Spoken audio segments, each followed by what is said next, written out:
നടിയെ ആക്രമിച്ച കേസിലെ കോടതിയലക്ഷ്യ ഹർജിയിൽ അന്വേഷണ ഉദ്യോഗസ്ഥനെതിരെ ദിലീപ് കോടതിയിൽ പറയാത്ത പല കാര്യങ്ങളും ചാനലുകളിൽ പറഞ്ഞത് ദിലീപ് അടച്ചിട്ട കോടതി മുറിയിലെ വാദങ്ങൾ ചോർത്തി ബാലചന്ദ്രകുമാർ പോലീസിന് മൊഴി നൽകുന്നതിന് മുൻപ് ചാനലിൽ ഇന്റർവ്യൂ നൽകി ഇത്തരമൊരു സാക്ഷിയുണ്ടെങ്കിൽ ആദ്യം കോടതിയെ അറിയിക്കുകയായിരുന്നു വേണ്ടതെന്നും ദിലീപ് ഹർജിയിൽ പറയുന്നു. കോടതിയലക്ഷ്യ ഹർജികൾ ജനുവരി 12-ന് പരിഗണിക്കും. നിതിൻ സേവ്യർ ചേരുന്നു. നിതിൻ, എന്താണ് ദിലീപിന്റെ ഹർജിയിൽ?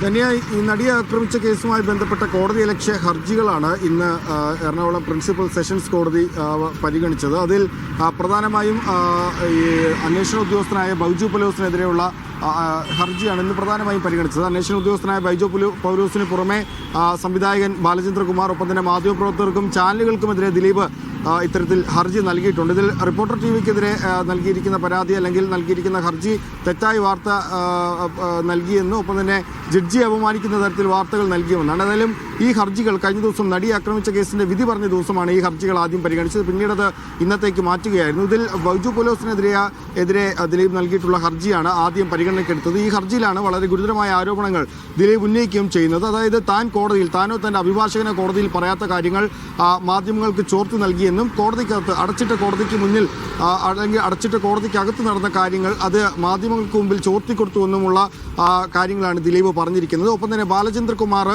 ഇത്തരത്തിലുള്ള കാര്യങ്ങൾ വെളിപ്പെടുത്തി റിപ്പോർട്ടർ ടിവിയിലാണ് ഇത്തരത്തിലൊരു സാക്ഷി ഉണ്ടായിരുന്നെങ്കിൽ അത് തുടക്കത്തിൽ കോടതിക്ക് മുൻപിലായിരുന്നു എത്തിക്കേണ്ടിയിരുന്നതെന്നും ചാനലുകളിലൂടെ അത് അല്ലെങ്കിൽ റിപ്പോർട്ടർ ചാനൽ അടക്കമുള്ള ചാനൽ കൂടി ബാലചന്ദ്രകുമാറിൻ്റെ വെളിപ്പെടുത്തൽ നടത്തിയത് അത് തന്നെ മനഃപൂർവ്വം ഇതിൽ കൊടുക്കാൻ വേണ്ടിയാണെന്നുമായിരുന്നു ദിലീപ് കോടതിയിൽ പറഞ്ഞിട്ടുള്ളത്. മറ്റു ഹർജികൾ ഈ ബൈജു പൗലോസിനെതിരെ അടക്കമുള്ള മറ്റ് എല്ലാ കോടതിയലക്ഷ്യ ഹർജികളും ജനുവരി 12-ാം തീയതി പരിഗണിക്കാൻ വേണ്ടിയാണ് കോടതി മാറ്റിയിട്ടുള്ളത്. ഒപ്പം തന്നെ ദിലീപ് നൽകിയ മറ്റൊരു ഹർജി പാസ്പോർട്ട് വിട്ടുകിട്ടുന്നതുമായി ബന്ധപ്പെട്ട് ദിലീപ് നൽകിയിരുന്ന ഹർജിയിൽ കോടതി ദിലീപിന് അനുകൂലമായി പറഞ്ഞിട്ടുമുണ്ട്. ദിലീപിൻ്റെ പാസ്പോർട്ട് വിട്ടു നൽകാൻ കോടതി തീരുമാനിച്ചിട്ടുണ്ട്.